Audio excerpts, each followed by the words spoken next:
Hey guys, tonight we begin with something a little less philosophical, but no less fascinating. The food served in Wild West saloons. Sure, they were known for whiskey, bar fights, and questionable piano music. But what did people actually eat there? Was it all beans and bacon? Or were there surprises hiding behind those swinging doors? So before you get comfortable, take a moment to like the video and subscribe. But only if you genuinely enjoy what I do here. And let me know in the comments where you're tuning in from, and what time it is for you. It's always fascinating to see who's joining us from around the world. Now, dim the lights, maybe turn on a fan for that soft background hum, and let's ease into tonight's journey together. The first thing that hit you when you walked into a Wild West saloon wasn't the piano music or the sound of someone losing a week's wages at cards. It was the smell. Forget the romanticized scent of sizzling steak and fresh cornbread. The real bouquet was more like a punch in the nostrils. A complex blend of sweaty cowboys, wet tobacco, old beer, damp wood, horses that hadn't bathed in a decade, and, if you were lucky, the faintest hint of something cooking in the back. Some saloons tried to mask it with sawdust on the floor, or pipe smoke thick enough to cause temporary memory loss. Others just embraced it. "You don't come here for the air," barkeeps would say, slapping flies off the counter with a rag that hadn't been cleaned since the Civil War. And yet, somehow, there was always a kitchen. It might have been a hole-in-the-wall fire pit with a pan of beans bubbling over embers. It might have been a grumpy woman in a soot-covered apron stirring mystery stew with a spoon that doubled as a self-defense weapon. But food was being made, somewhere. And if you could smell it through the sweat and the whiskey vapor, you were halfway to dinner. That is, if you could find a seat. Most saloons weren't laid out like modern restaurants. There were no servers, no menus with scripted fonts, just a few splintered tables, some rickety chairs, and one long counter where you could eat, drink, argue, or all three in rapid succession. If you were a regular, the cook might shout something like, "beans or stew," and you shouted back your choice without looking up. If you were new in town, they'd stare you down, trying to guess whether you were going to pay or pass out before the plate hit the table. And that's what made saloon dining so special. It wasn't about taste, it was about survival. You ate what they had, not what you wanted. You sat next to strangers who might rob you or save your life tomorrow.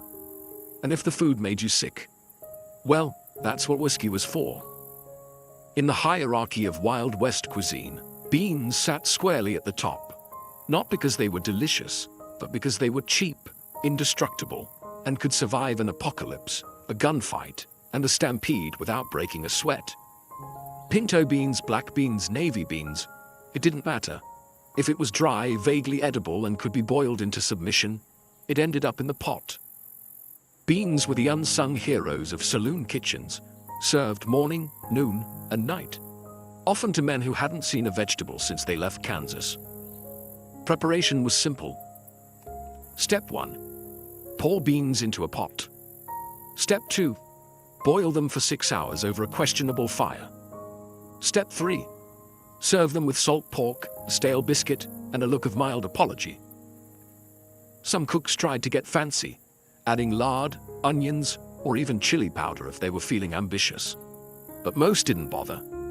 In the Wild West, flavor was considered a luxury, and seasoning was whatever blew in from the open window. Beans were hearty, filling, and predictable, 3 traits that cowboys respected more than gold. They fueled long cattle drives, powered poker nights, and gave you something to chew on while you waited for the piano player to start again, or for someone to get tossed through the front window. The only downside? Aftermath. 1 cowboy eating beans was tolerable. 10 cowboys in a saloon full of beans was a biological weapon. It's said that some bar fights weren't started by insults, but by a single silent but deadly betrayal near the stove. Still, beans were dependable. When the meat ran out, when the chickens fled, and when the cook had exactly 7 brain cells left from the whiskey fumes, the beans remained, unbothered, unburnt, unchanged. Some cowboys even preferred them. They could be eaten cold, reheated endlessly, and used as makeshift currency in emergencies. Legend has it a man once bought a horse with 3 pounds of salted beans and a promise never to return. So yes, saloon food had its highs and lows, but beans were the baseline, the bedrock, the humble heartbeat of 1,000 dusty meals. You didn't love them, you respected them, and sometimes that was enough. If beans were the soul of Wild West saloon cuisine, salt pork was its slightly greasier backbone. A slab of fat and meat so tough it could survive a thunderstorm, a bar brawl, and 6 months in a saddlebag without changing texture. Salt pork wasn't bacon, though cowboys loved to pretend it was. It was pork belly, heavily salted and often smoked, preserved in barrels with enough brine to season a small ocean. The salt kept it from rotting, and also arguably from being edible. Cooked right, salt pork was tolerable. Fried up in a hot skillet, served crispy and sizzling, it had flavor, grease, and that satisfying crunch that made you briefly forget the rest of your dinner came from a can. But cooked wrong, which happened often, it was like chewing a salted boot heel dipped in axle grease. Still, salt pork had its fans. It was easy to transport, hard to ruin, though many tried, and gave even the blandest pot of beans a salty punch of joy, or at least a reason to drink more whiskey. Cooks in saloons didn't waste a single bit. The fat used to fry everything from potatoes to biscuits. The rinds tossed into stews or given to dogs, or to unlucky newcomers who didn't know the difference. One bite, and they'd learn real quick that the barkeep wasn't joking when he said, "Chew slow or choke proud." And yes, sometimes the pork was suspicious. A greenish tinge here, a questionable smell there. But in saloons, the motto wasn't, "Is it fresh?" It was more like, "Did it kill the last guy?" If not, you gave it a try. Salt pork was versatile too. It could be diced into beans, slapped on biscuits, fried alone, or gnawed at like jerky on long rides. Cowboys packed it like treasure, and saloon cooks leaned on it when the chickens ran off or the stew pot got too thin. It wasn't elegant, and it sure wasn't healthy. But in a world where you might ride 60 miles before your next hot meal, salt pork got the job done. And if you survived it, well, you were stronger for it. In the Wild West, stew was the great culinary equalizer, hot, vaguely meaty, and deeply suspicious. It was the one thing almost every saloon served, no matter how ramshackle the kitchen. Why? Because stew was the perfect cover story for whatever odds and ends the cook had lying around, or couldn't legally describe. The base was simple: a pot, a fire, and ambition. You started with water, maybe some beans or potatoes, and then you tossed in whatever hadn't walked away yet. Beef? Sure. Rabbit? Definitely. Squirrel? Yep. Rattlesnake? If it wasn't biting anymore, toss it in. One traveler once claimed he found a boot string in his bowl. He wasn't even mad. It was the most chewable part. Meat quality varied wildly. Some stews had tender chunks of beef from the local butcher. Others, well, they had meat, the kind you didn't ask about. If the cook looked nervous and the dog population had recently decreased, you just ate around the chewy bits and prayed. Vegetables, when available, were usually boiled into oblivion. Carrots became orange smudges. Onions disappeared completely. Potatoes held on the longest, but eventually surrendered. The result? A bubbling brown-gray slurry that smelled way better than it looked, and tasted better than you'd expect, assuming enough salt. Spices were a luxury. Most stew got its kick from whatever was on the cook's hands or knife. If you got black pepper, you were in a fancy place. If you got chili powder, congratulations. Your sinuses were about to be cleared by force. But despite the mystery, stew was comfort food for the weary cowboy. It was hot, it was filling, and it could be stretched endlessly by just adding water. One pot might feed a dozen men, or be reheated 3 days in a row until it developed the consistency and personality of old glue. You didn't eat stew because it was delicious. You ate it because it was there, because it was warm, and because nothing else in town was edible, unless you liked chewing tobacco and regret. Just remember, never ask what's in it. Because in the Wild West, ignorance wasn't just bliss. It was dinner. Not every cowboy could afford a steak, but nearly every saloon had something bread-like to soak up the stew. That something usually came in one of two forms: soft, flaky biscuits that were heavenly when fresh, or hardtack, which was basically bread's undead cousin. Let's start with the biscuits. When done right, which was rare but magical, they were warm, buttery, and flaky enough to convince a man he'd stumbled into a proper kitchen. Cooks who could make good biscuits were local legends. Some claimed their secret was lard, others swore by buttermilk. A few probably just had lucky hands and low standards. These biscuits were best served alongside beans or stew, used to mop up whatever broth hadn't burned your tongue. They were often made in cast iron pans, baked over open flames, and served with a suspicious chunk of butter or a splash of molasses if the place was fancy.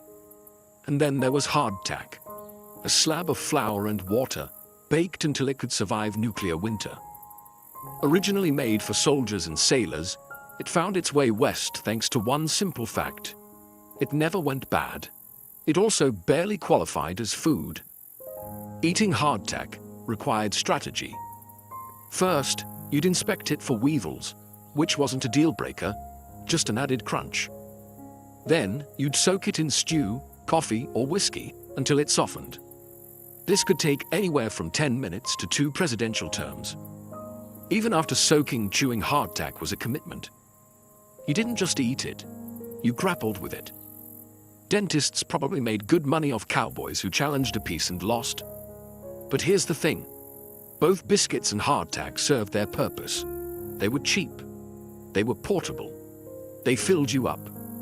And in a world where calories mattered more than cuisine, that was enough. So if you strolled into a dusty saloon and saw a plate of steaming biscuits, you counted your blessings. If they handed you a hardtack puck the size of your palm, well, at least it came with a story, and maybe a chipped tooth.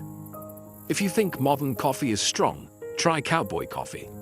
A brew so potent, it didn't just wake you up. It stared back and dared you to blink. Coffee in the Wild West was less about taste and more about survival. It wasn't roasted by origin, filtered through fancy gadgets, or topped with oat milk foam art. It was ground roughly, or not at all, dumped into a kettle, and boiled until the liquid turned black and sentient. The standard recipe went like this. Take water from whatever source you had, hopefully not downstream from the horses. Throw in a handful of coffee grounds, measured by instinct and aggression. Boil it hard. Don't strain it. Don't question it. Just pour and pray. The result? A thick, dark concoction that smelled like burnt dreams and tasted like vengeance. It wasn't uncommon for the last sip to contain more grounds than liquid, which meant cowboys got both caffeine and fiber in one heroic gulp. And yet, they loved it. Coffee kept you warm on cold desert mornings. It kept you awake through night watches. It masked hangovers and helped digest questionable stew. It was fuel, comfort, and punishment, all in one tin cup. Saloons didn't always serve coffee unless they had a kitchen, but if they did, it came out boiling hot, probably old, and strong enough to strip paint. One cowboy described it as like drinking a kick from a mule, but you miss it when it's gone. Fancy folk might have added sugar or canned milk if available. Everyone else just grimaced and powered through. And if a saloon had been reheating the same pot all day, you'd get the boldest brew known to man, thick as tar and twice as resentful. It's worth noting that some cooks reused old grounds to stretch the pot. This economy method led to coffee that tasted like disappointment and regret, but it still counted. Because in the Wild West, you didn't drink coffee for pleasure. You drank it to feel alive, and stay that way. In the Wild West, meat wasn't just food. It was currency, status, and occasionally a test of bravery. If you could afford it, you might walk into a saloon and order a steak. What you got depended entirely on luck, timing, and whether the cook held a personal grudge against your face.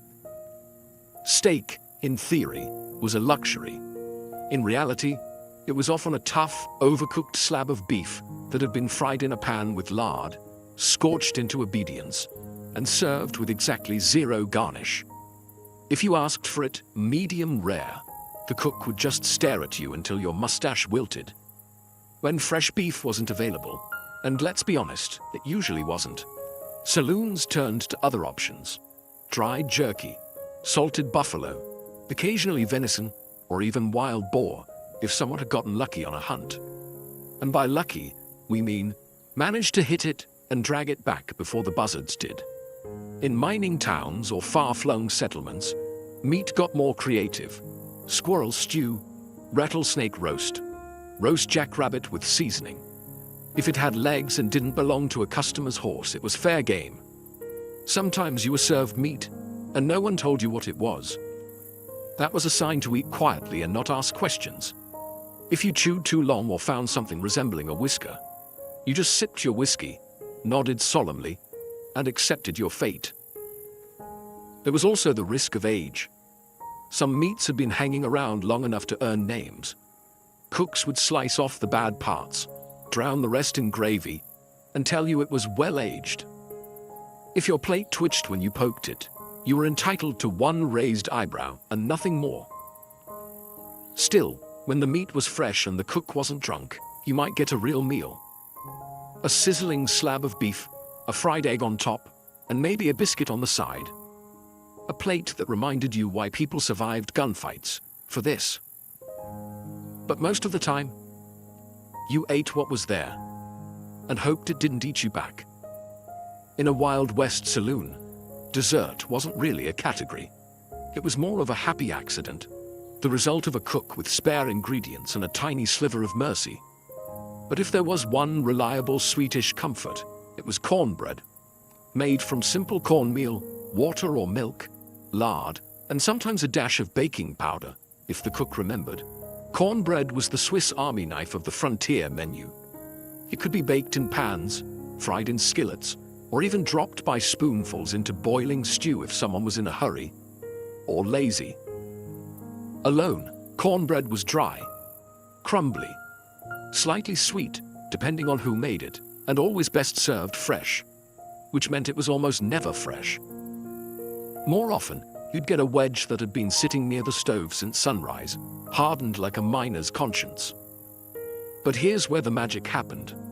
Molasses. A dark, sticky, syrupy miracle that turned dry cornbread into something just shy of glorious. It was the cowboys' frosting, the outlaws' drizzle, the lonely gambler's last bit of joy before losing everything on a bad hand.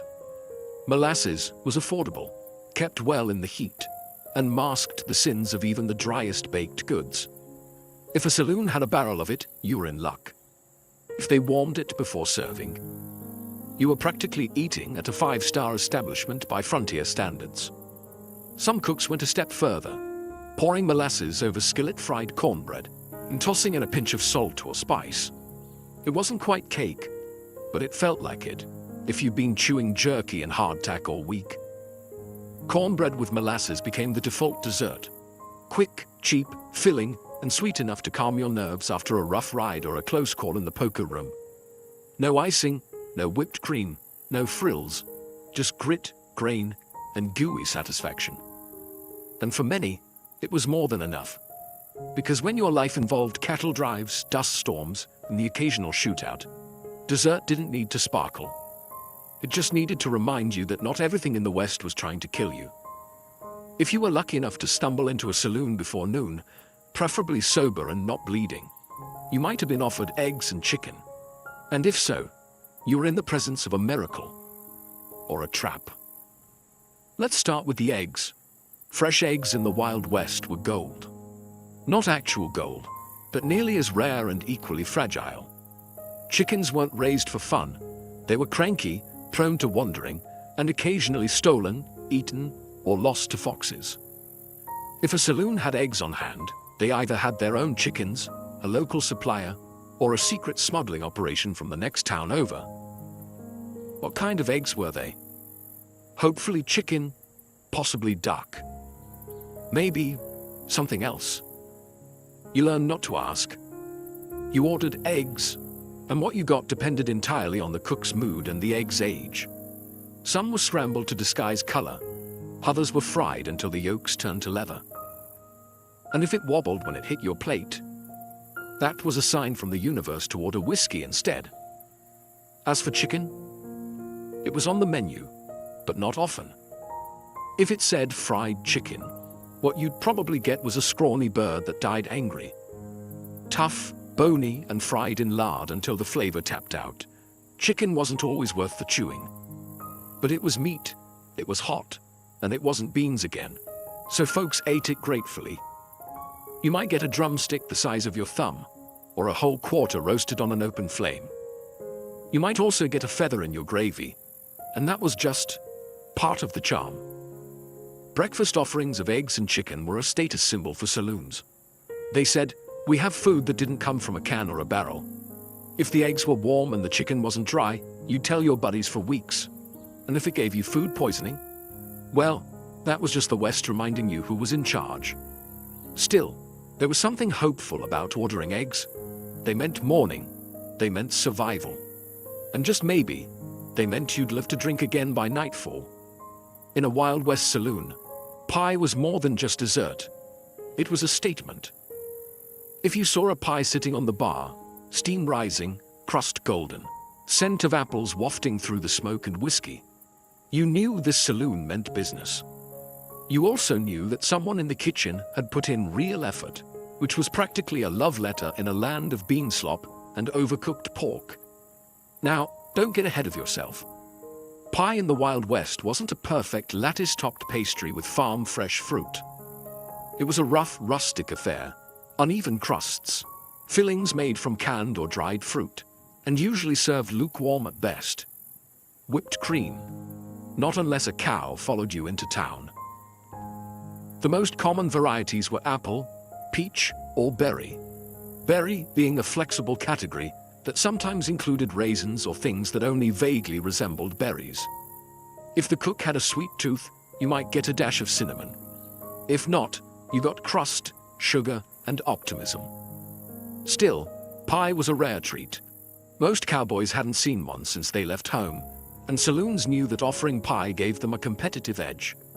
A good slice could pull customers from 2 towns over, and if the pie was warm and flaky, you better believe someone would threaten to shoot over the last piece. There are recorded stories, and a few exaggerated legends, of poker games that ended in gunfire over dessert disputes.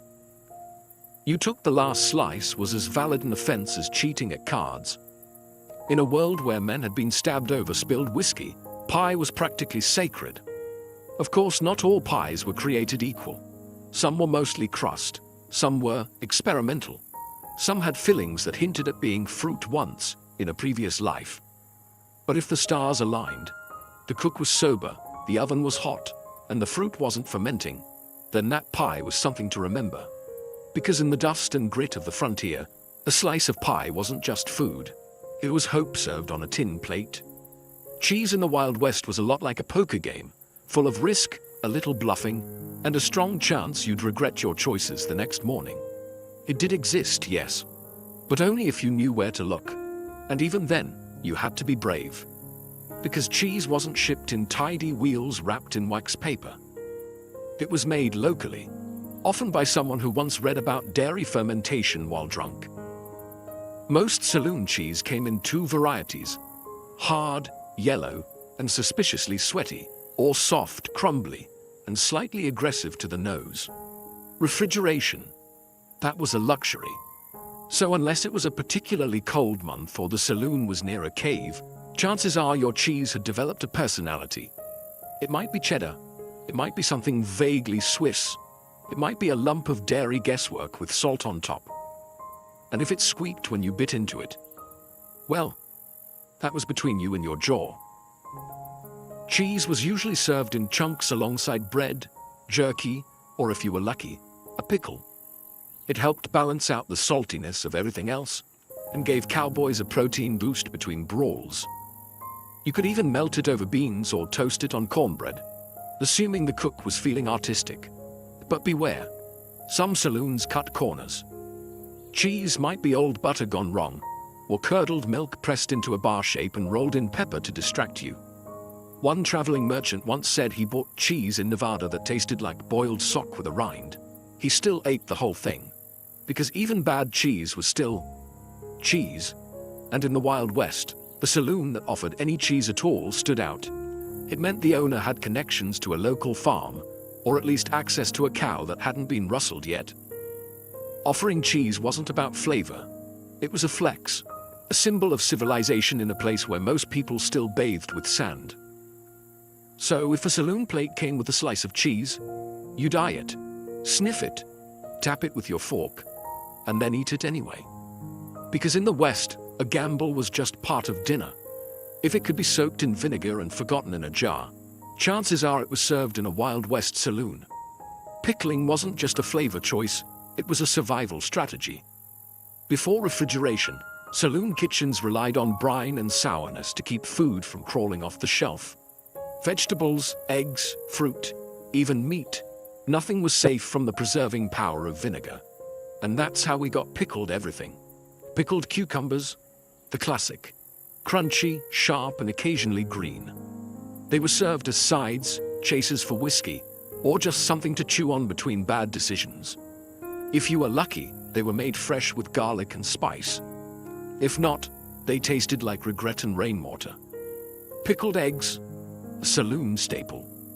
You'd see them floating in cloudy jars behind the bar, usually near the whiskey. They looked like ghostly eyeballs and had the texture of sadness. Some cowboys swore by them. A quick shot of protein, easy to store, and they mostly stayed down. Others swore at them. Pickled onions, common in mining towns, sharp, tangy, and strong enough to chase off unwanted conversation. One bite, and you could talk downwind of a stampede. Even pickled peaches or pears might make an appearance. When dried fruit was soaked in sweet brine, to create a dish both confusing and strangely addictive. It wasn't dessert, it wasn't dinner, it was just wet, vinegary optimism. The beauty of pickled goods was their shelf life. A saloon could keep jars around for months, sometimes years, without worrying about spoilage. And in a place where meat went bad faster than a poker hand, that was invaluable. But let's be honest, not all pickled items were created equal. Sometimes the jars weren't sealed right. Sometimes the cook experimented. And sometimes the pickled thing stared back at you. There are tales, possibly exaggerated, of men biting into pickled sausages only to find bones, or a label that simply read, maybe pork. Still, pickled foods were part of the Wild West experience. Salty, sour, and strangely satisfying. Like everything else that lasted out there. You didn't eat them for pleasure. You ate them because they wouldn't kill you. Probably. When food was scarce, the kitchen was closed, or the stew looked like it still had a pulse, cowboys and drifters alike turned to the most dependable item on the saloon menu. Whiskey. It was always available. It required no preparation. And if you drank enough of it, you forgot you were hungry, or that you'd just eaten a bowl of swirl mystery meat. Whiskey in the Wild West wasn't aged in oak barrels or curated by connoisseurs. It was rough, raw, and often dangerous. Made from corn, rye, or whatever the barkeep had lying around. It was distilled in back rooms, barns, and bathtubs.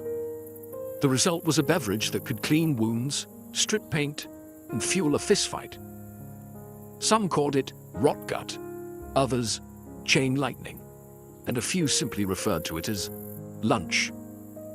When beans were burnt and bread was moldy, men drank their calories, one burning shot at a time. Saloon whiskey wasn't just a drink, it was a survival tool.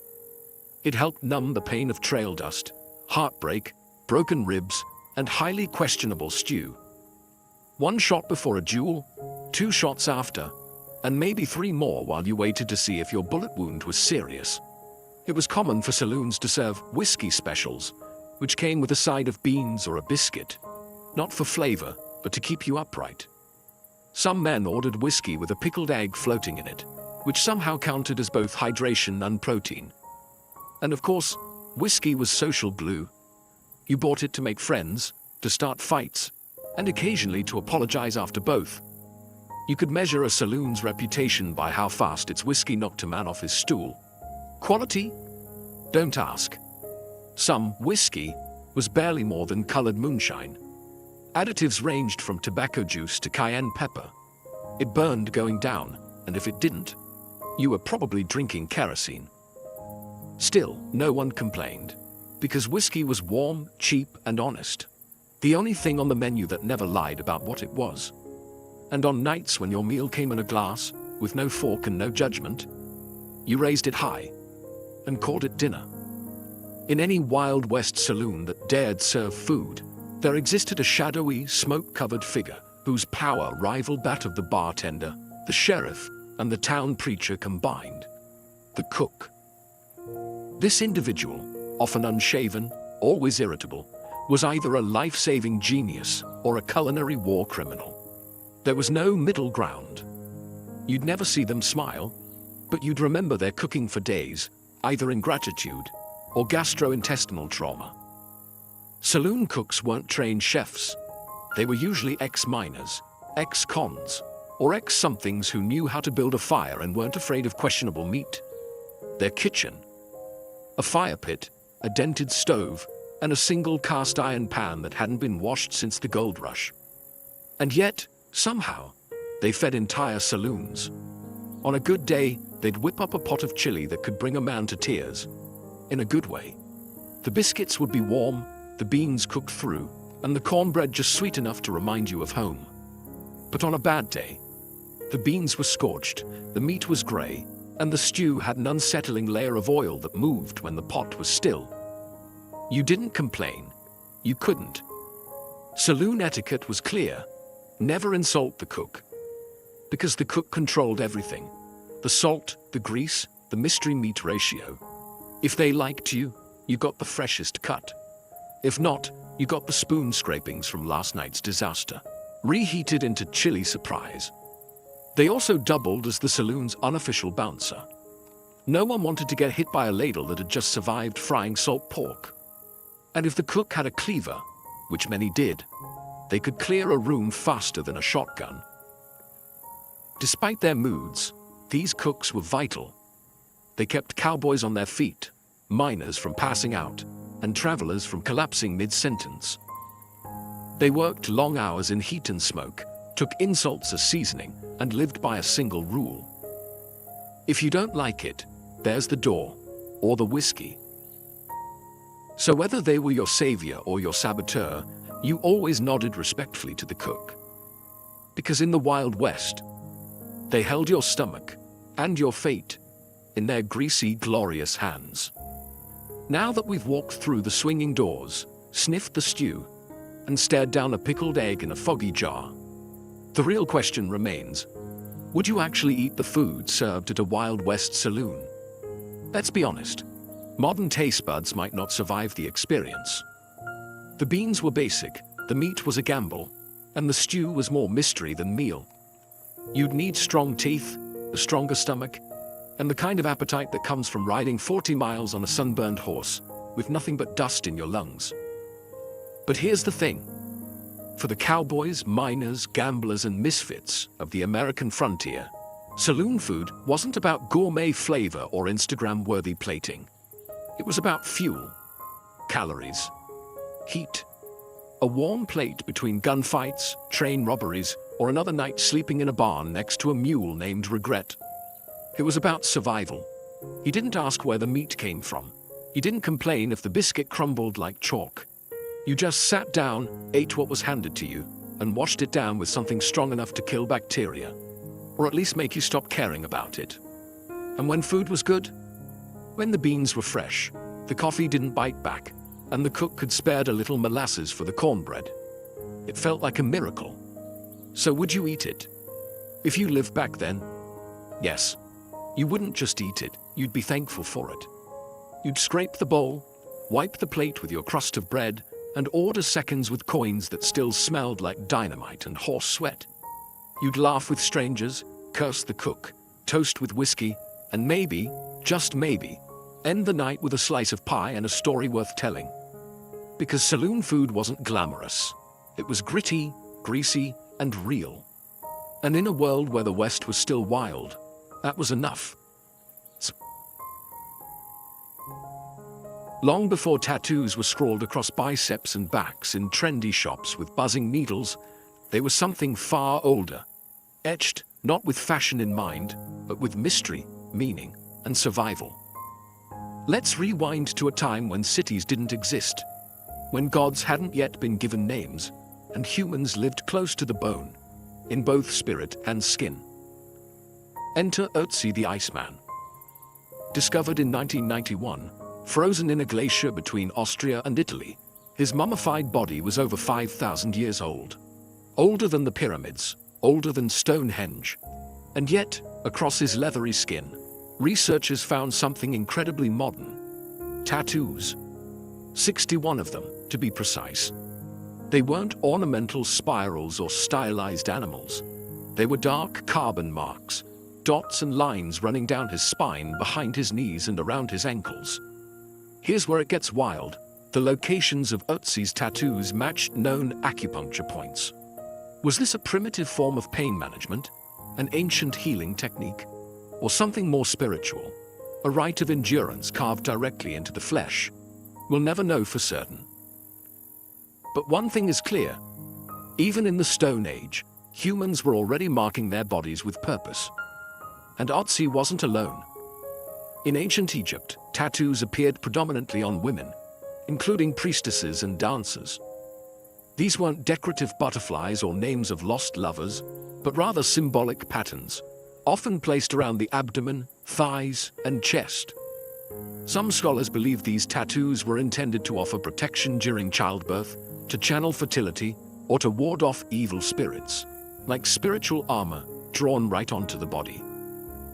Even in Nubia, south of Egypt, archaeologists unearthed mummies with animal figures tattooed on their limbs. Bulls, crocodiles, symbols of power and survival. Across these early societies, tattoos weren't acts of rebellion. They were acts of reverence, resilience, and ritual. They carried meaning, not in ink alone, but in pain, permanence, and belief. So next time you see someone's sleeve of ink at the gym or on the subway, remember, they're carrying on a tradition that started not in a studio, but in the ice, in the sand, and in the sacred silence of forgotten millennia. If you ever thought tattoos were just edgy accessories or signs of rebellion, try saying that in front of a Polynesian chief and watch the room go quiet. In Polynesian cultures, tattoos weren't optional or decorative. They were sacred. In fact, the word tattoo itself comes from the Tahitian word tatau, meaning to strike. And that's exactly how it began. With bone tools dipped in soot, rhythmically tapped into the skin with a stick. Each strike echoing centuries of tradition. In places like Samoa, Tonga, and especially among the Maori of New Zealand, tattoos weren't just art. They were identity. A person's moko, the intricate facial tattoos of the Maori, could tell you everything you needed to know. Their rank, their family, their ancestry, even their personal achievements. The face wasn't just a canvas, it was a living resume, and removing it would be like erasing a man's entire life. Young men would often receive their first tattoos during painful, ceremonial rites of passage. This wasn't a Friday night decision after a few drinks. It was a spiritual transformation. The process was excruciating. No anesthetics, no numbing creams, just raw courage and a communal belief in the deeper purpose of the pain. Women too were tattooed, often on the lips, chin or thighs, symbols of beauty, maturity, and mana, the sacred power believed to flow through all living things. A woman without tattoos could be considered incomplete, a canvas left blank in a world full of stories. But colonialism, as it often does, tried to erase it all. Missionaries arrived with scissors, soap, and shame. They saw the tattoos as primitive, pagan, and unchristian. In some areas, traditional tattooing was outlawed, forcing it underground, like a sacred language spoken only in whispers. Still, the ink endured. Today, Many Polynesians are reclaiming their tattoo heritage with pride. The ancient tools have returned, the designs have resurfaced, and across the Pacific, you can hear the sound of tattoo once again, not just as an art form, but as an act of cultural survival. These weren't just marks on the skin. They were, and still are, declarations of spirit, blood, and belonging. Step into the world of togas, gladiators, and philosophers, and you might not expect to find tattoos. After all, when we think of ancient Greece and Rome, we imagine marble statues and clean, idealized bodies. But peel back the myth, and you'll find ink lurking in the shadows. In ancient Greece, tattoos were originally associated with slaves and criminals. In fact, the Greek word stigma, yes, the root of our modern term stigmatize, referred to the permanent marks branded or inked into someone's skin as punishment. These weren't symbolic or decorative. They were labels, warnings. If you were a runaway slave or a captured enemy, your captor might tattoo your forehead with a message like, "Stop me, I ran away," a permanent scarlet letter etched into the skin. The Romans, pragmatic as ever, borrowed this idea and took it further. Soldiers in the Roman army, especially those in specialized legions, were often tattooed to mark their loyalty, a kind of flesh-bound dog tag. But they also used tattoos to brand gladiators, slaves, and prisoners of war. It wasn't about identity, it was about ownership. There's a darker twist here. The early Christians, persecuted by Roman authorities, were sometimes tattooed as a form of humiliation. But centuries later, Christians would reclaim the practice. Pilgrims to Jerusalem in the Middle Ages often returned with small crosses tattooed on their arms, proof of their devotion and suffering. What began as a tool of punishment morphed into a badge of faith. Interestingly, in later Roman times, Emperor Constantine, the same ruler who legalized Christianity, banned tattooing on the face. Not because it was cruel, but because the face, he declared, was made in God's image and shouldn't be defiled. The irony? Bodies were still fair game. Unlike in Polynesia, where tattoos elevated someone's social standing, in the Greco-Roman world, they often lowered it. Tattoos marked you as an outsider, a sinner, a slave. But they also told a story. Not always one you wanted, but one you carried forever. In these empires of law, conquest, and spectacle, tattoos weren't about self-expression. They were branding, sometimes literally, tools of control, punishment, and power. And like all marks of oppression, they would eventually be reclaimed. While the West branded its slaves and criminals, the East took a more spiritual, symbolic approach to body art, where tattoos could be both sacred protection and social paradox. Let's begin in India.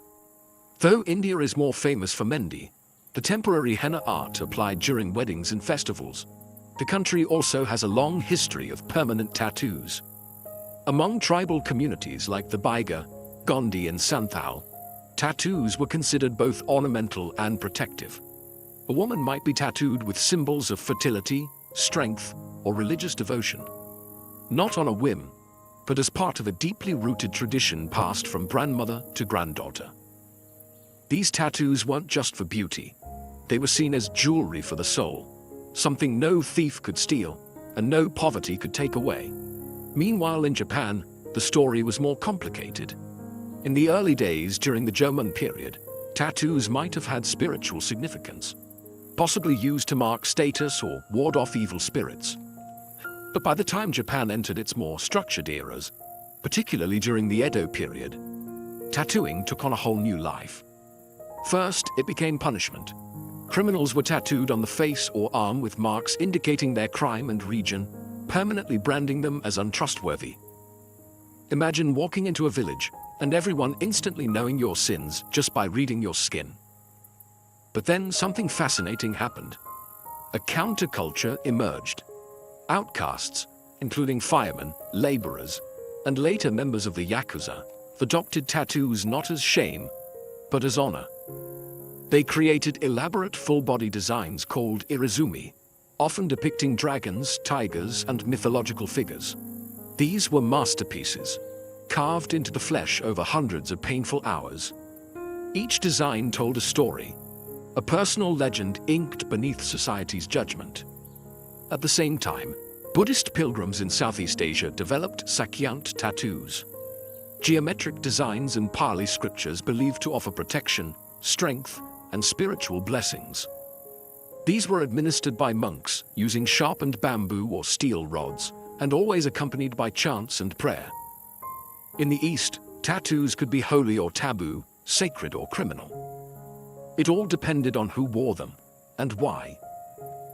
But one thing was certain. In these cultures, skin was never silent. It spoke of power, punishment, prayer, and pride. As the Roman Empire gave way to the rise of Christianity, the tattoo needle, once a symbol of identity or punishment, began to vanish from the Western world. Why? Because in the eyes of the church, the body was no longer just flesh. It was a temple. And temples apparently weren't meant to be scribbled on. The early Christians had a complex relationship with tattoos. On one hand, some groups adopted tattoos as declarations of faith. Pilgrims traveling to Jerusalem would have small crosses tattooed on their wrists to signify their devotion, a permanent spiritual passport. These were symbols of endurance and survival, proof they had made the sacred journey and lived to tell the tale. But that was the exception, not the rule. By the early Middle Ages, the dominant message coming from religious authorities was clear. Marking the body was a pagan practice, and pagan meant sinful. The Bible, specifically Leviticus 19:28, was often cited, "You shall not make any cuttings in your flesh for the dead, nor tattoo any marks upon you. I am the Lord." That single line was enough to bury an entire art form across much of medieval Europe. Tattoos became synonymous with heathenism, witchcraft, and heresy. Not something you wanted associated with your name during the Inquisition. In monasteries and Christian kingdoms, tattooing virtually disappeared, reduced to whispers and superstition. But even in this era of suppression, the ink never truly dried. In the far reaches of the Byzantine Empire, some Christian sects still practiced religious tattooing. Small crosses etched onto hands and arms, often to protect against Islamic enslavement. In Ethiopia, Coptic Christians maintained tattoo traditions as well, marking young believers with sacred symbols as part of spiritual rituals. And among Crusaders, the knights who marched to the Holy Land, tattoos made a quiet return. Some etched small crosses on their bodies, not just as spiritual protection, but so that, if they died in battle, they could be buried as Christians, their faith visible even in death. So while the medieval West tried to erase the art of tattooing, it never quite succeeded. The ink hid in monasteries, pilgrim trails, and desert churches, waiting patiently, like a buried relic, for its time to rise again. As the age of exploration dawned, and wooden ships began slicing through unknown oceans, tattoos found a brand new canvas: sailors. And these weren't royal court artists or tribal shamans. These were rough men, calloused by salt and superstition, who began decorating their bodies with anchors, mermaids, and crucifixes. But how did tattoos return to Europe after centuries in exile? Enter the 18th century voyages of Captain James Cook. When his crew arrived in Polynesia, they encountered entire societies marked in ink. Intrigued and amazed, many sailors got tattooed themselves, both to honor the cultures they encountered and, let's be honest, to prove they'd been somewhere exotic. Returning to port with tattoos wasn't just fashionable. It was a kind of resume, a living record of where you'd sailed and what you'd survived. Soon, tattoos became the unofficial uniform of the seafaring class. But it wasn't just about style. It was steeped in superstition. An anchor on the forearm symbolized stability. A pig and a rooster, often tattooed on the feet, were believed to prevent drowning since those animals were kept in wooden crates that floated during shipwrecks. Some sailors even tattooed "Hold Fast" across their knuckles, hoping it would give them the grip to survive rough seas and tangled ropes. And then there were the religious icons. crosses on the back, the Virgin Mary over the heart. Sailors believed these tattoos offered divine protection, an extra layer of spiritual armor when the ocean turned against them. As these inked-up sailors filtered back into European and American ports, tattoos spread with them, not to the nobility, but to the fringes, dock workers, soldiers, convicts. Tattoos were now the language of the lower classes, the drifters and the daring. Still, they held meaning. In the US, Civil War soldiers began tattooing their names and regiments on their arms, a grim preparation in case they died in battle and needed identification. A small, painful insurance policy in a world without dog tags. So while kings and clergy shunned tattoos, the men who mapped the world wore them with pride. For them, each mark was a story, a wound, a charm, a prayer. And when the world ended in waves or cannon fire, it might be the only thing left that told your name. By the 19th and 20th centuries, tattoos had drifted far from temples and tribal rites. In many parts of the world, they had become marks of defiance, especially behind bars. Prisons gave tattoos a new language, a gritty, coded one, spoken in needles, razors, and improvised ink. Let's start in Russia. Under the iron shadow of the Soviet Union, a secret society of tattoos flourished inside the gulags. These weren't decorative, they were biographical, symbolic, ruthlessly hierarchical. A star on the shoulders, that meant you commanded respect. Barbed wire around the neck, you were a lifer, never getting out. A cathedral with domes on your chest. Each dome represented a sentence served. The tattoos told your crimes, your rank, your defiance. But break the code, or wear a symbol you hadn't earned, and you might find it carved off, forcibly, with a knife. In Japan, the Yakuza transformed the art of irizumi, once a punishment, into a badge of honor.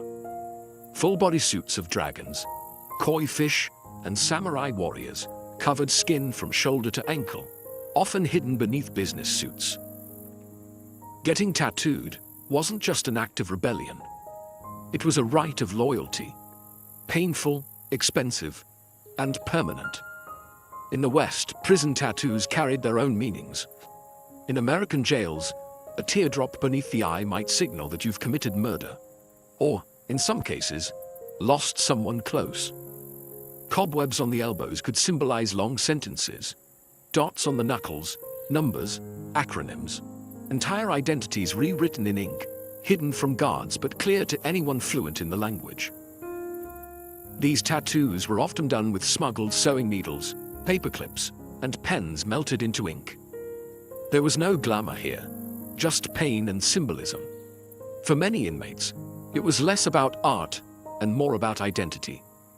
Proof that you belonged, or a warning that you didn't. Outside prison walls, these tattoos carried a heavy stigma. They marked you as dangerous, untouchable, beyond redemption. But for the men and women who wore them, the ink was often the only constant, the only part of themselves they owned in a system built to strip everything else away. Tattoos in prison weren't fashion. They were survival. By the time the 20th century hit full stride, tattoos had gone from sacred symbols and outlaw code to mainstream rebellion. If the church once saw tattoos as marks of sin, modern society started to see them as symbols of freedom, and occasionally, of a very specific kind of cool. In the early 1900s, you could still catch tattooed performers in circus sideshows, tattooed ladies, and illustrated men who charged admission to show off their fully inked skin. People gasped. They stared. It was taboo wrapped in spectacle. But something began to shift around the middle of the century. Soldiers returning from World War II brought back simple tattoos. Hankers, eagles, hearts with "Mom" scrawled inside, as personal emblems of pain, patriotism, or survival. These tattoos weren't for show. They were keepsakes, burned into the skin as reminders of the things they'd seen and the brothers they'd lost. Then came the counterculture. In the 1960s and 70s, tattoos began breaking out of their blue-collar roots and onto the bodies of rock stars, bikers, and beat poets. Janis Joplin had a bracelet tattooed on her wrist. The Hells Angels wore ink like a badge of honor. The act of getting a tattoo, still a bit frowned upon by polite society, became an act of rebellion. A way to say, I don't care what you think. And tattoo parlors, they were no longer hidden dens in seedy alleyways. They started to go legit. Artists like Lyle Tuttle, who famously inked Cher in the Rolling Stones, turned the needle into a brush. Suddenly, tattoos weren't just symbols. They were statements. Personal, political, powerful. But the stigma didn't vanish overnight. Even into the 1990s and early 2000s, having visible tattoos could keep you from getting hired. No visible tattoos was printed right into many job applications. Ink still whispered of crime, deviance, or recklessness, especially for women, whose tattooed bodies were policed more harshly. And yet, the tide was turning. Tattoo TV shows emerged. Celebrities embraced full sleeves.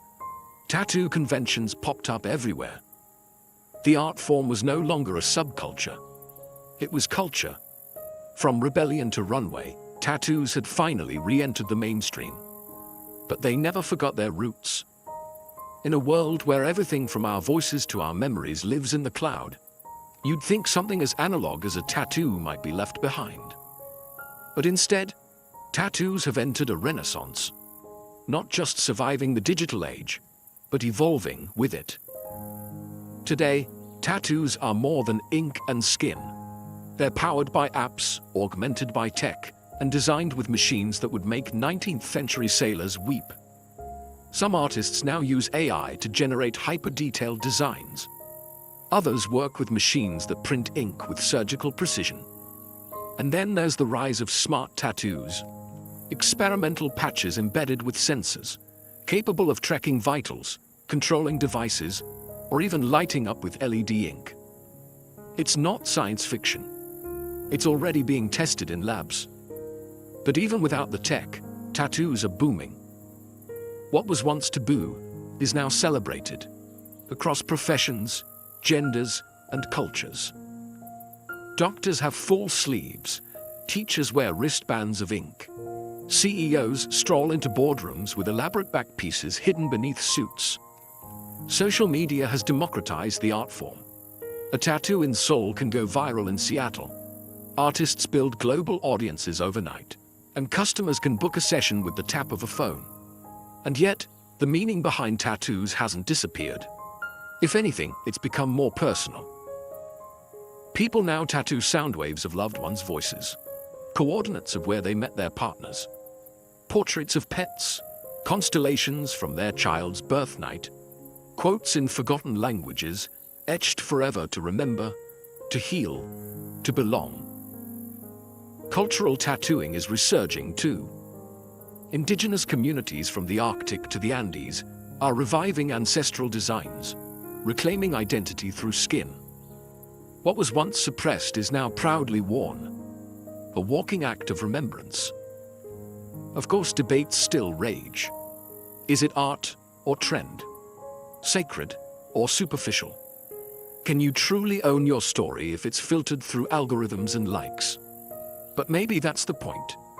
Tattoos have always lived in that gray area, between pain and beauty, permanence and transformation. They are both primal and futuristic, a whisper from the past and a declaration for tomorrow. And as long as humans crave meaning, memory, and mark-making, tattoos will endure. Beneath the surface, ink will always speak, even when words cannot. Before empires clashed and blood soaked the sand, before kings trembled at her name, Tamiris was simply a daughter of the wind, born to the raw, open steppe. The land she came from was not gilded in marble or echoing with philosophy. It was brutal, free, and endlessly vast. This was the world of the Massageté.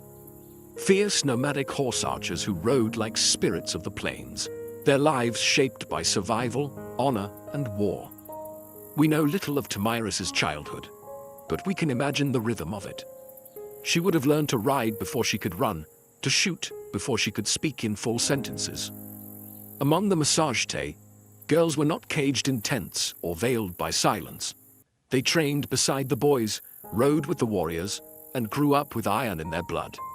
To lead, one had to bleed. And Tomyris, even as a young woman, bled for her people.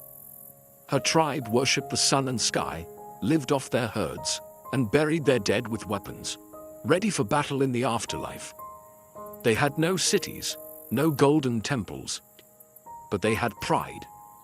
And when enemies approached, they met them not with prayers, but with arrows.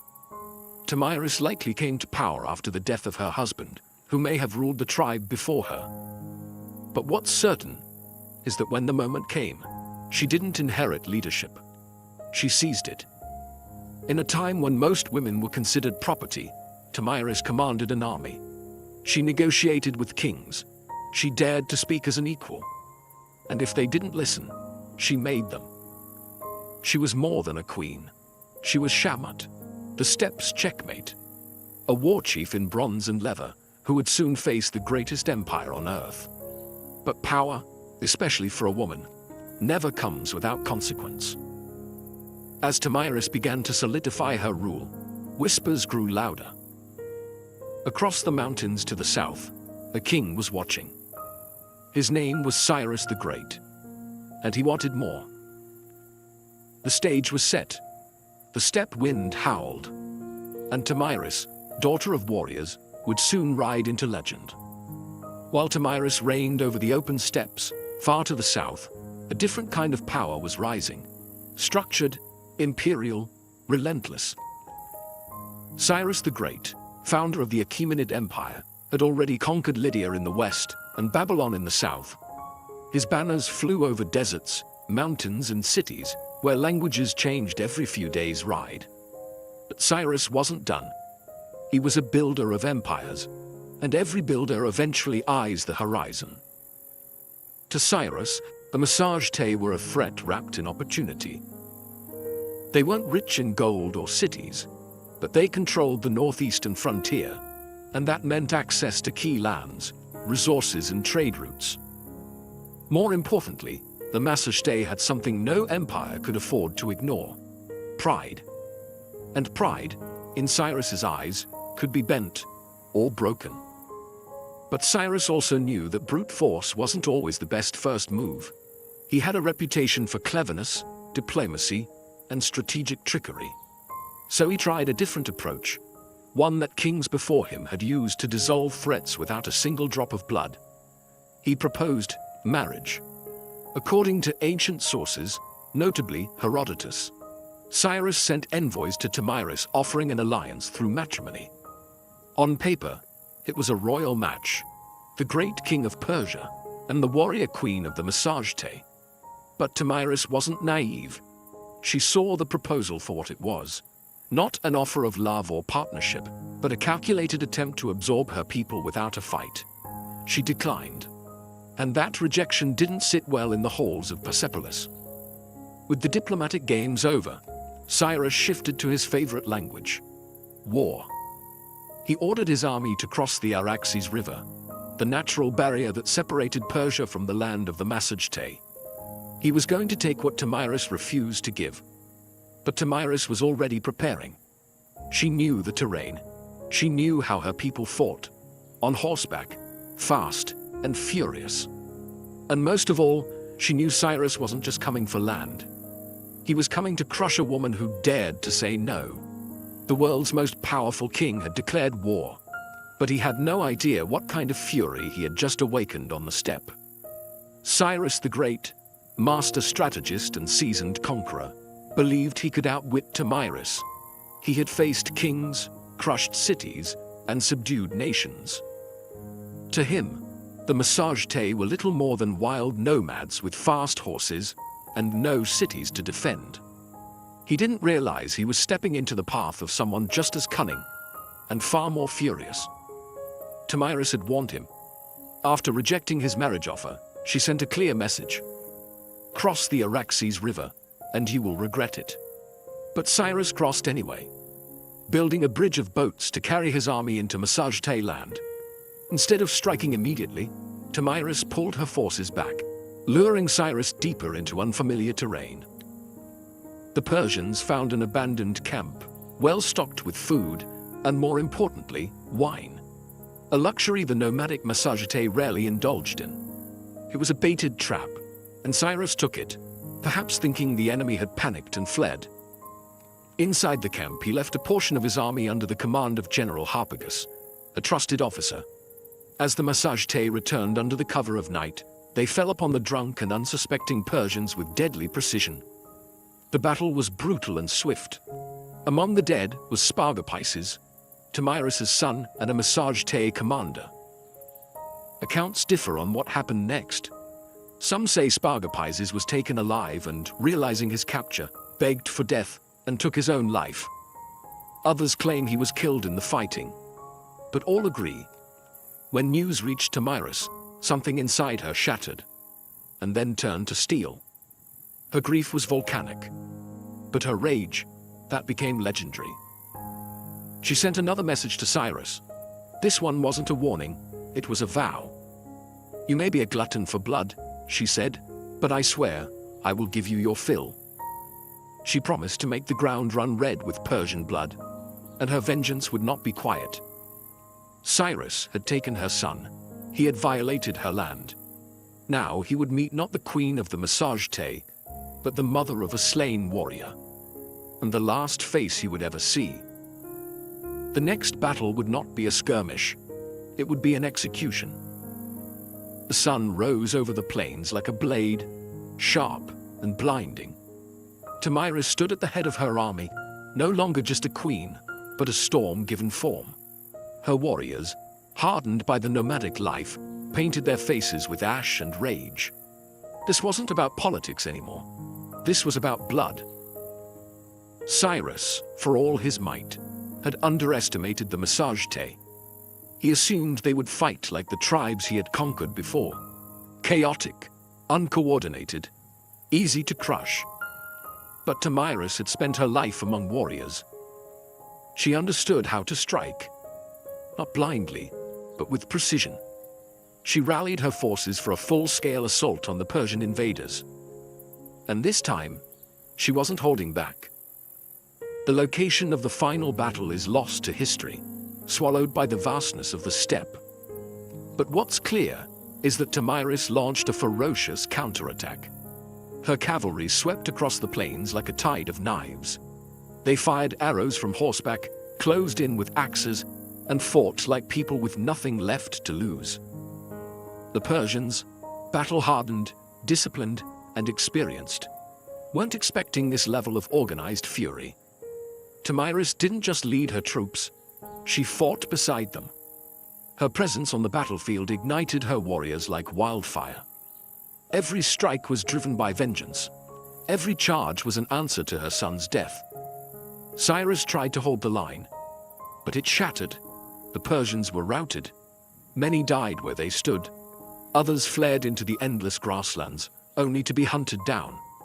And Cyrus the Great, the man who had conquered Babylon, Lydia, and nearly the known world, fell in the chaos. Whether he was slain in combat or captured and executed depends on the version told. But either way, he died on Tamiris's terms.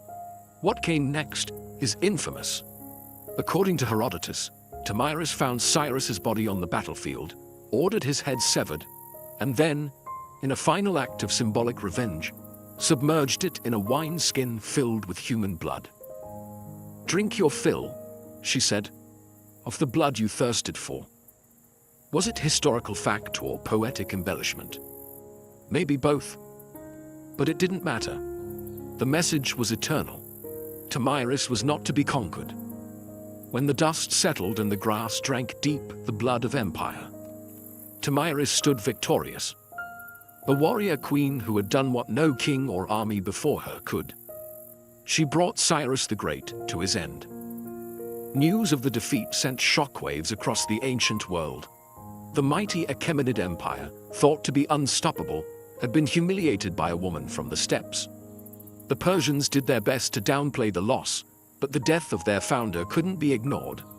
Cyrus's body was eventually returned and buried with honor, in the royal tomb at Pasargadae. Yet the stain of his final defeat would linger like a wound on the empire's legacy. For Tomyris and the Massagetei, however, the victory was more than revenge. It was a declaration. They had defended their sovereignty not just with weapons, but with dignity. Tomyris had stood up to the world's most powerful ruler, and she hadn't just survived. She had triumphed. And then, she vanished from history. No records survive detailing her later years, her death, or any successors she may have appointed. It's as if, after taking her vengeance, Tomyris simply rode back into the horizon and allowed the wind to carry her legend forward. In the centuries that followed, historians, poets, and chroniclers would try to fill in the blanks, turning her into a symbol as much as a woman. To the Persians, her name was a bitter reminder. To the Greeks, she was a paradox, a barbarian who displayed more nobility than many kings. And to the peoples of Central Asia, Tomyris became folklore, a ghostly queen who rides through the steppe, fierce and unbending, with a sword that remembers. Her legacy would inspire countless depictions across cultures. Medieval manuscripts portrayed her in regal armor. Renaissance paintings imagined her towering over Cyrus's corpse. In every age, she became what people needed: a mother avenger, a wild queen, a lesson in hubris, or a symbol of feminine power. But one truth cuts through the myth. She changed history. Tomyris didn't inherit a throne. She forged it in fire and fury. And for one brief, unforgettable moment, the Steppe Queen proved that not all empires rise. Some fall to the hooves of warriors who ride with vengeance in their hearts. Much of what we know about Tomyris comes not from local Massagetei records. They left no stone tablets or royal archives, but from the pen of a Greek, Herodotus, often called the father of history. Writing a century after her time, he immortalized Tomyris in his histories, casting her as a warrior queen of astonishing resolve and terrifying vengeance. But Herodotus wasn't simply reporting facts. He was weaving a story, one part chronicle, one part morality tale. To him and his Greek audience, Tomyris represented the ultimate reversal of imperial arrogance. Cyrus the Great, a man who had conquered half the known world, fell not to a vast army or a rival king, but to a woman who fought not for glory, but for her child. Her victory was almost mythic, and Herodotus treated it as such. He even detailed her grisly revenge: the wineskin of blood, the severed head of Cyrus, and her damning words, "Drink your fill." But was it true? Modern historians debate this endlessly. Some argue that Herodotus exaggerated or even invented parts of the tale, using Tomyris as a narrative tool to humble the Persian Empire, which, at the time of his writing, was still a looming force over the Greek world. Others believe that while the blood wineskin episode might be symbolic, the core event, Cyrus's death at the hands of Tomyris, likely did happen. There's also the question of bias. Herodotus, for all his insight, often filtered foreign cultures through a Greek lens. He portrayed the Massagetei as wild and free, yet noble, an exotic mirror to Greek ideals of honor and liberty. Tomyris, in that frame, wasn't just a barbarian. She was a moral counterweight to Persian ambition. Still, even if details blurred over time, Herodotus succeeded in one thing. He ensured Tomyris would not be forgotten. Because of him, she became more than a historical footnote. She entered the realm of legend, where facts soften but impact sharpens. And in that space between myth and memory, Tomyris's story found a strange kind of immortality. In a world dominated by kings and conquerors, Herodotus left us a queen who refused to kneel, and left her enemies bleeding in the sand. Though she may have slain one of the ancient world's most iconic emperors, Tomyris never ruled an empire herself. She didn't build cities of stone or inscribe edicts on golden tablets. Her people, the Massagetei, were nomads, living not by walls, but by the rhythms of the land, the sky, and the horse. This meant that Tomyris's legacy was never institutionalized. There were no marble busts or royal coins bearing her likeness, no archives to immortalize her decrees. Instead, her story passed on as stories do on the steppe, through firelight, song, and the whispered awe of warriors. The Massagetes were one of many powerful tribes of the Central Asian steppes. Their cousins included the Scythians, the Saka, and the Dahai, all expert horse archers who roamed the lands between the Caspian Sea and the borders of ancient China. These tribes were feared by empires for their mobility, unpredictability, and ferocity in battle. Tomyris, as a female leader among them, was rare, but not entirely unique. Steppe culture, unlike many sedentary civilizations, allowed women far greater freedoms. Women rode, hunted, fought, and even led. Among the Scythians, graves of female warriors, buried with weapons, armor, and horse gear, have been found by archaeologists, confirming that the stories of fierce steppe queens were more than just legend. Tomyris stood at the pinnacle of that tradition. Her power didn't come from inheritance or religion. It came from respect, grit, and sheer capability. She was a unifying force among scattered clans, a political leader, and a military commander in a landscape where survival meant riding faster, shooting better, and fearing nothing. But because the Massagetes left no monuments, Tomyris became a kind of phantom queen, her name echoing only in the writings of outsiders and in the oral traditions of the steppe. To the Persian scribes, she was a warning. To the Greeks, a marvel. And to her people, likely a memory carried in bloodlines and battle songs, a ghost who rode with them across the plains. Empires may rise and fall in stone, but the stories of the steppe live on in the wind. And Tomyris, fierce, grieving, and unbroken, became its voice. Centuries passed, and the empires that once surrounded the Massagetes rose and crumbled. Cyrus's successors built Persepolis, fought Alexander the Great, and faded into the dusty footnotes of time. But Tomyris, her legend endured, not in the palaces of kings, but in the hearts of those who refused to bow. Across Central Asia, she became more than a queen. She became a symbol of female strength, of resistance, of the untamed spirit of the steppe. In many ways, Tomyris embodied a kind of defiance that transcended geography. She was not Roman, not Greek, not Persian, and so her story belonged to no empire. That made her dangerous and inspiring. In the medieval Islamic world, chroniclers occasionally mentioned her name, reshaped by language but never quite forgotten. In some versions, she was praised for her justice and vengeance. In others, she was seen as a savage queen, a reminder that power in the hands of a woman could be both glorious and terrifying. By the time the Renaissance rolled around, European artists rediscovered her tale through the writings of Herodotus. Painters depicted her in elaborate armor, standing triumphantly over Cyrus's lifeless body. In one dramatic painting, she holds his severed head aloft like a trophy, blood-soaked and victorious. It was theatrical, yes, but also political. These artists were fascinated by the idea of a woman who didn't just survive in a man's world, she won.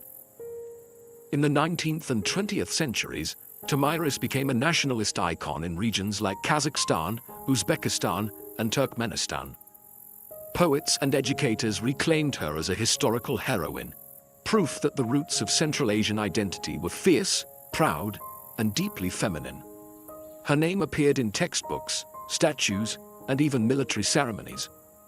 A woman who had once ruled on horseback with a bow in hand was now riding once more, through memory and myth, through rebellion and pride. In a world that still wrestles with the idea of powerful women, Tomyris remains a challenge. She wasn't perfect, saintly, or tame. She was decisive, brutal when necessary, compassionate only to those who deserved it. She was resistance in human form, and the blood of empire on her hands was a crown she wore without apology. History tends to favor the builders of monuments, the writers of laws, the kings who carved their names into stone. Tomyris did none of these.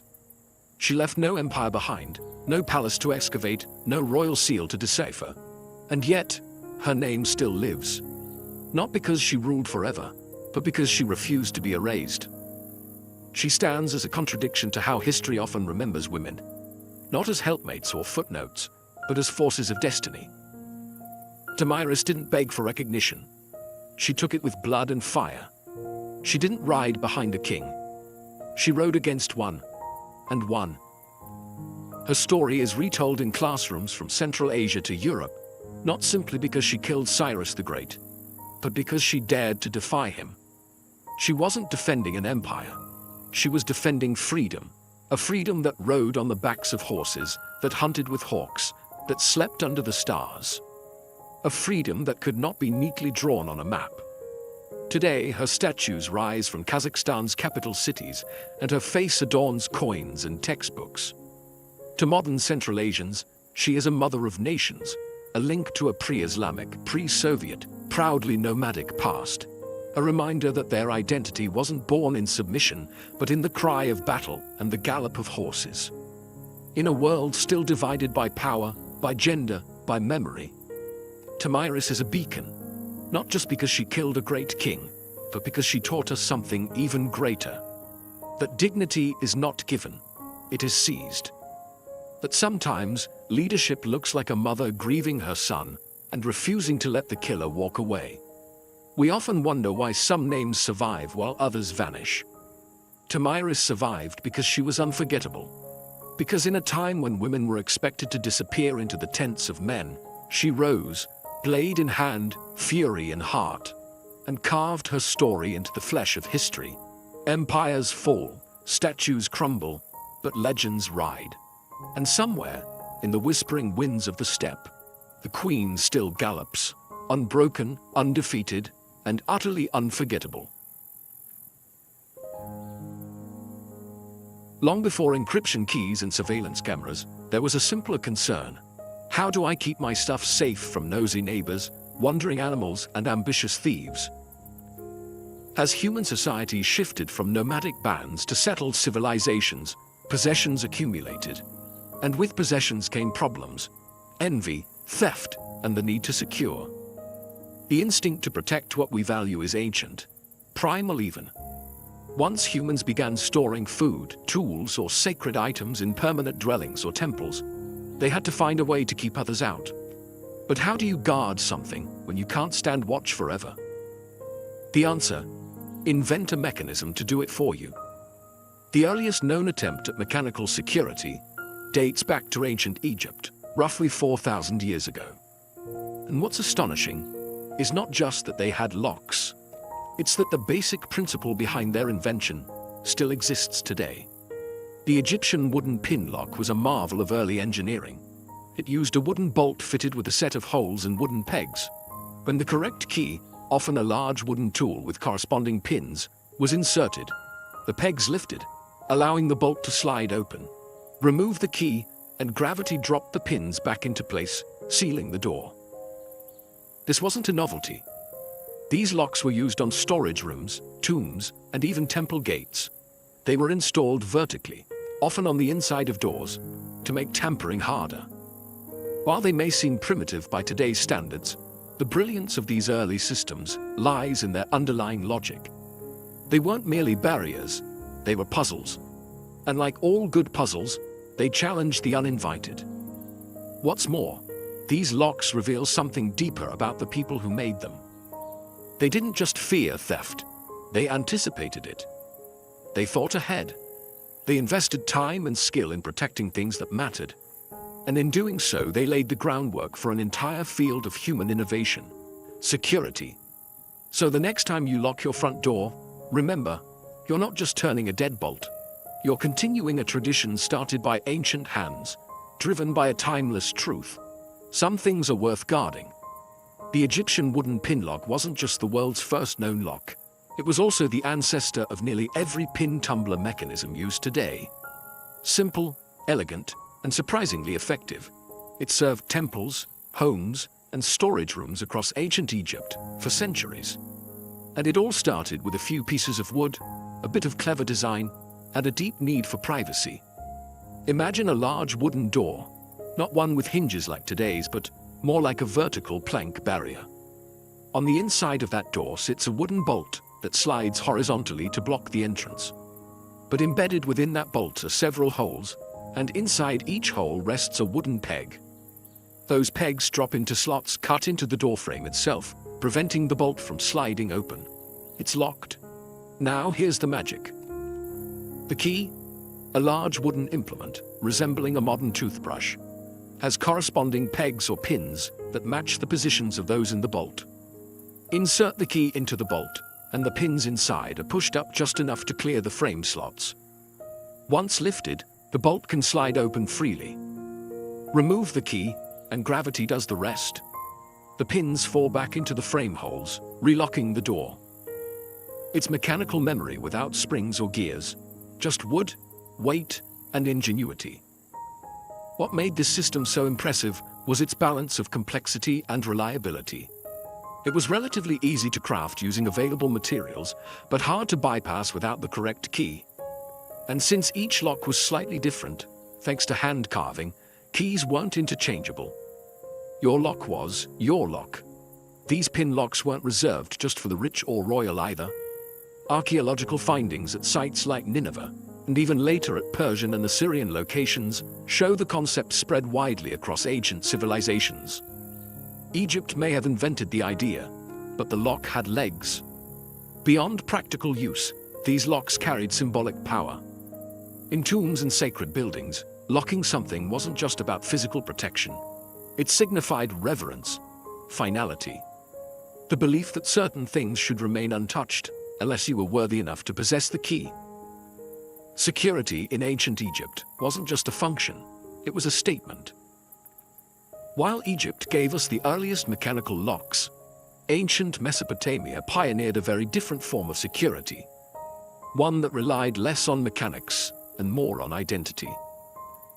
In the land between the Tigris and Euphrates, security wasn't sealed with bolts and tumblers. It was pressed in clay, with symbols, authority, and trust. The people of Mesopotamia, including the Sumerians, Akkadians, Babylonians, and Assyrians, developed a method of securing goods not by locking them, but by making unauthorized access visibly impossible. How? With cylinder seals, small carved stone rollers engraved with unique images or inscriptions. These seals were rolled over wet clay used to close containers, doors, or even official documents. Think of it as an ancient combination of a signature, a wax seal, and a barcode. Once impressed into the clay, the seal left behind a continuous pattern that could not be duplicated easily. If someone tampered with the seal, opened the container, broke the door latch, or unwrapped the tablet, it was obvious. The broken clay told on them. This approach was both simple and profound. In a world without padlocks or alarms, it focused on deterrence through visibility. The seal didn't stop you from opening something. It told the world that you had. High-ranking officials, merchants, and priests all had their own personalized cylinder seals, often passed down through generations. These seals carried such prestige that some people were even buried with them, as status symbols and tools of the afterlife. But Mesopotamian security wasn't just about clay. They also secured temple treasuries and granaries using rope bindings that could only be removed by cutting, often tied with elaborate knots or seals that would clearly show tampering. The idea was always the same: make the risk of exposure more terrifying than the reward of theft. This concept of security as accountability, of linking access to a person's identity and social status, would echo for millennia. Even today, we log in with usernames, verify with signatures, and rely on records more than locks. In Mesopotamia, to protect something wasn't just to keep it hidden. It was to publicly proclaim who had the right to touch it.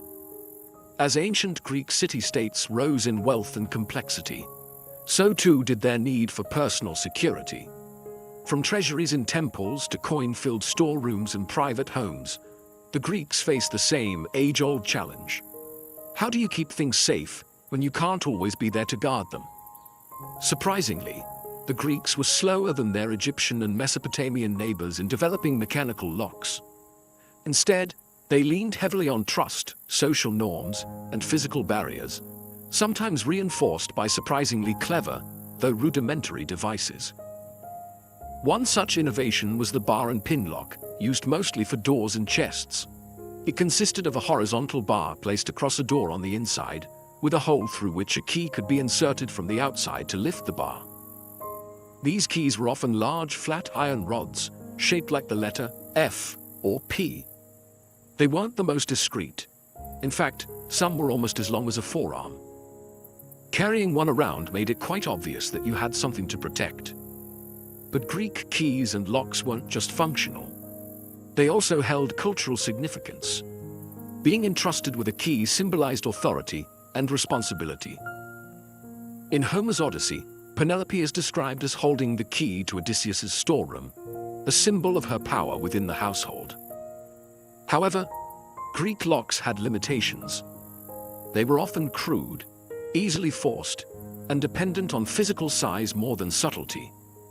What truly kept valuables secure was often a combination of concealment, guards, and communal expectations. In temples and state treasuries, rooms were sealed with rope and wax, with the city-state holding multiple keys, requiring several officials to be present to open a sacred store. Even homes were designed with layered access, multiple rooms, limited entry points, and gates that could be barred from within.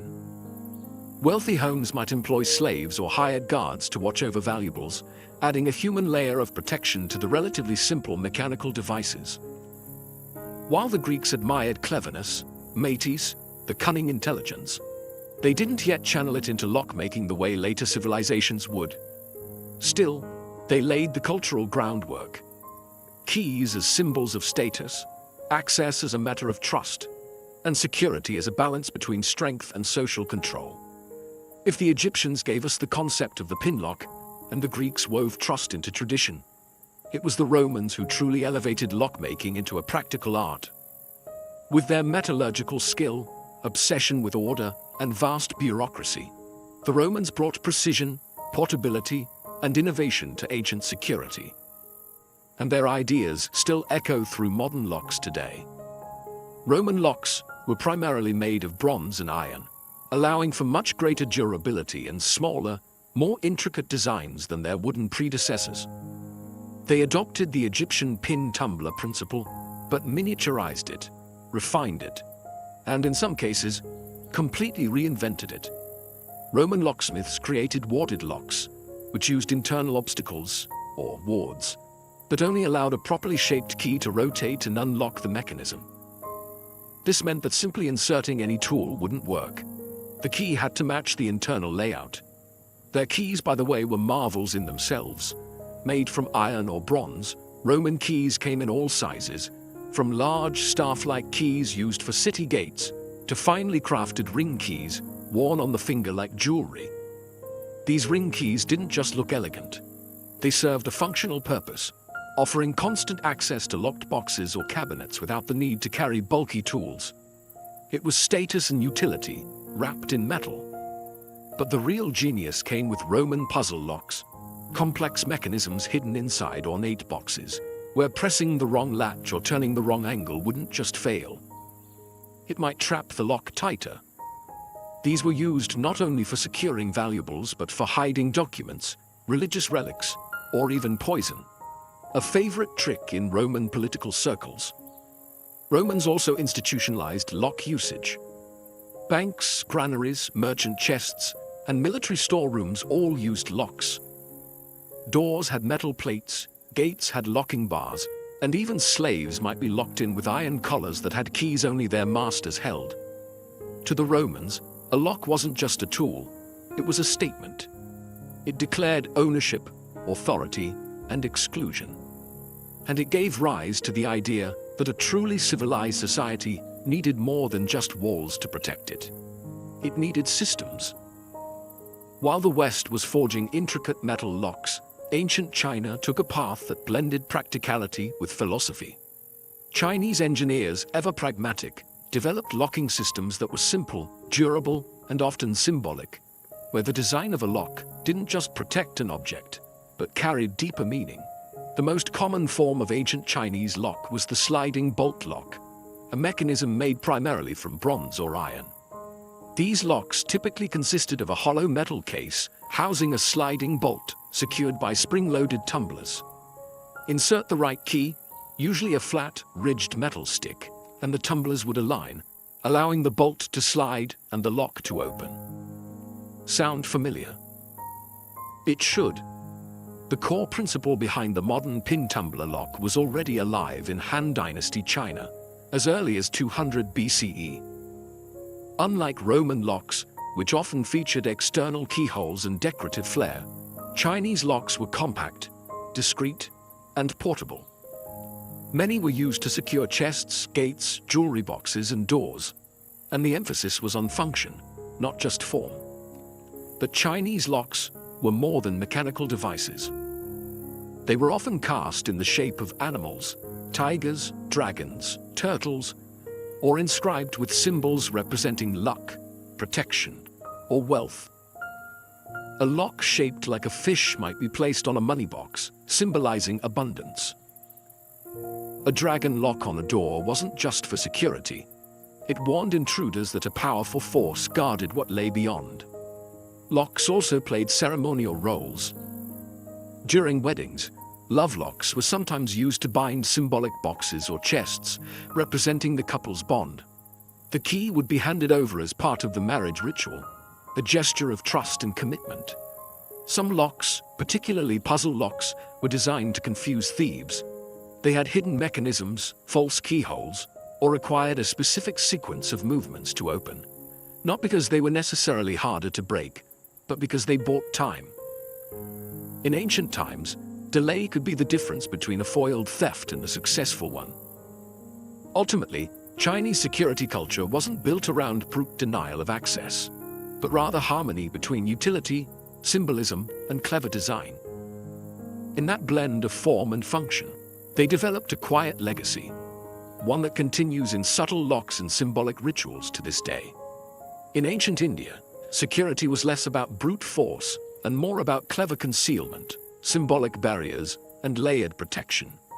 Blending spirituality with ingenuity, Indian locks weren't just meant to keep people out.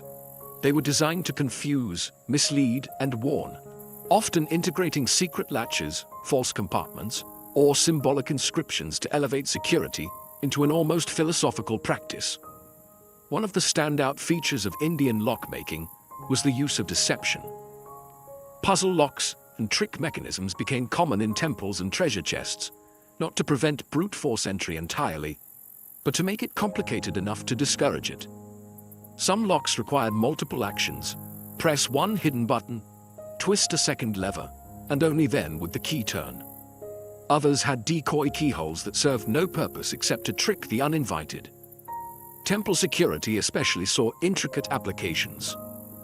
Temples housed offerings of gold, sacred texts, and revered relics. Instead of simply hiding these behind locked doors, priests often layered security, not just physically, but ritually. A storage area might be sealed with wax, knotted rope, and a stamped clay emblem, each bearing spiritual weight. Breaking that seal wasn't just a crime. It was considered a sacrilege. Locks themselves were frequently engraved with religious imagery. Elephants, lotus flowers, deities, and protective mantras. These were not only meant to intimidate the superstitious, but also to imbue the object with symbolic armor. To touch such a lock without permission was, in many cases, an affront to the gods themselves. In Indian royal courts and merchant caravans, small portable locks were used to secure scrolls, trade boxes, and private doors. These were often crafted from iron or brass, built to be both light and durable. Key design was highly individualized, sometimes so unique that a single artisan was responsible for both the lock and its matching key, ensuring absolute security through obscurity. And like elsewhere in Asia, locks sometimes carried ceremonial roles. In marriage rituals or inheritance rites, the unlocking of a sealed chest represented not just access to material wealth, but the transfer of trust, legacy, and duty. For ancient India, the best lock didn't merely block. It puzzled, it protected, and it whispered, "Only the rightful may pass." As civilizations grew and trade routes stretched from Rome to China, the need for portable security became urgent. Whether protecting goods in a merchant's caravan or safeguarding a general's war chest, ancient locks had to do more than guard temples or doors. They had to travel. In the ancient world, trade was booming. Silk moved westward from China. Spices flowed from India. Glassware, textiles, coins, and scrolls crisscrossed continents. But with prosperity came risk. Bandits lurked on roads, dishonest porters pilfered goods, and long-distance travel meant that valuables changed hands, often without their owner present. The solution? Locks that were compact, durable, and hard to tamper with. Roman merchants often used small iron padlocks to secure chests, saddlebags, and warehouse doors. These locks had spring-loaded mechanisms and ring keys, robust enough to resist casual theft but light enough for travel. They were found from Britain to Syria, buried in ruins or rusted shut in shipwrecks. Their widespread presence speaks to a universal concern: protecting mobile wealth. Chinese traders and officials used portable sliding locks, often made of bronze, attached to chests or carts. Some were cleverly disguised, appearing ornamental or embedded within the box itself, and often featured engraved symbols or inscriptions marking ownership. If someone broke the lock, it was not only obvious. It could be prosecuted as both a crime and a dishonor. Nomadic peoples across Central Asia also developed leather and metal clasp systems, where metal rings and latches could be tied or locked over tent flaps, horse packs, and weapon cases. While these systems were less complex, they emphasized speed and visibility. The traveler would immediately know if their goods had been touched. And on the battlefield, locks were often used on weapon caches, treasury wagons, and command tents. In war, controlling access was crucial, not just to resources but to information. Scrolls and maps were sometimes sealed in locked boxes, often with multi-key systems, requiring more than one officer to open them. An early version of two-factor authorization. Across cultures, one thing remained consistent. The more mobile the world became, the more ingenious locks had to be. The road brought opportunity, but it also brought risk, and ancient travelers met it not just with swords, but with keys. When we twist a key in a door today or tap a code into a lock screen, we rarely think of the thousands of years of quiet ingenuity behind that simple motion. But every click, latch, and password is part of a story that began in the dust of Egyptian temples, in the bronze workshops of Rome, and along the silent trade routes that stitched the ancient world together. The legacy of ancient locks is not just mechanical, it's psychological. These early inventions reflect something deeply human: our desire to protect, to exclude, to define what is ours. Whether it was a wooden bolt in Thebes, a ring key in Pompeii, or a puzzle lock in Chang'an, the concept was the same: to create a boundary that only the rightful person could cross. And over time, these boundaries evolved into more than physical barriers. They became symbols. A lock on a temple door didn't just secure gold, it preserved the sacred. A seal on a scroll didn't just hide knowledge, it marked power. Even today we use locks to mark trust: a locked diary, a wedding chest, a secure vault. The mechanism may be more advanced, but the meaning is the same. In many ways, the most remarkable thing about ancient security is how little has changed. Modern pin tumbler locks still mirror Egyptian designs. Today's privacy seals, passcodes, and even blockchain security echo ancient ideas: personal access, tamper-proofing, and symbolic control. But there's a philosophical twist, too. Ancient locks were never foolproof. They could be picked, broken, or bypassed, just like today. But their power lay not just in denying entry, but in declaring boundaries. They told the world, "This is mine. You do not have permission." And that psychological line, more than any mechanical part, is the essence of security. From tombs to trade routes, from temples to homes, Locks have always been about more than theft prevention. They're about control, identity, secrecy, and sometimes survival. So the next time you slide a deadbolt or hear a safe click shut, remember, you're not just using a tool. You're continuing a story written by kings, merchants, warriors, and priests, each of them trusting a small piece of technology to hold back the world.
you.